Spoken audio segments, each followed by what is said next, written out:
Exam ഒക്കെ എടുക്കുമ്പോൾ വളരെയധികം ടെൻഷനായി പഠിക്കാൻ പറ്റുന്നില്ല, ഉറങ്ങാൻ പറ്റുന്നില്ല, ഇങ്ങനെയുള്ള കുറേ കാര്യങ്ങളൊക്കെ സംഭവിക്കുന്നുണ്ടാവുമല്ലോ നമ്മുടെ ലൈഫിൽ.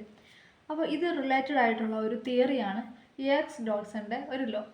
ഈ ഒരു തിയറി പറയുന്നത് നമ്മൾ നല്ലൊരു പെർഫോമൻസ് കാഴ്ചവെക്കാനായിട്ട് ഒപ്റ്റിമൽ ലെവൽ സ്ട്രെസ് മാത്രം മതി എന്നുള്ളതാണ്.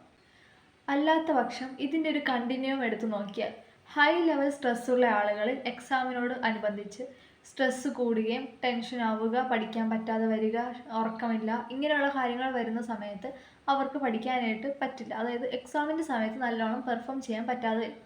ഇനി ലോ ലെവൽ കണ്ടിന്യൂ എടുത്ത് നോക്കുവാണെങ്കിൽ ലോ ലെവൽ സ്ട്രെസ് ഉള്ള ആളുകൾ അവർക്ക് തീരെ സ്ട്രെസ് ഇല്ല, എക്സാം എന്ന് പറഞ്ഞാൽ പേടിയേ ഇല്ല. ഇങ്ങനെയുള്ള ആളുകൾ അവർ പഠിക്കത്തില്ല.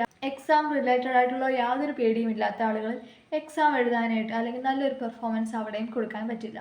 ഒപ്റ്റിമൽ ലെവൽ ഓഫ് സ്ട്രെസ് ഉള്ള ആളുകൾ ആ പരീക്ഷയ്ക്ക് ആവശ്യമായിട്ടുള്ള ഒരു സ്ട്രെസ് മാത്രമാണ് അവർ കണ്ടുവരുന്നത്. അവർക്ക് നന്നായിട്ട് പഠിക്കാനും നന്നായിട്ട് എക്സാമിന് പെർഫോം ചെയ്യാനായിട്ടും സാധിക്കും.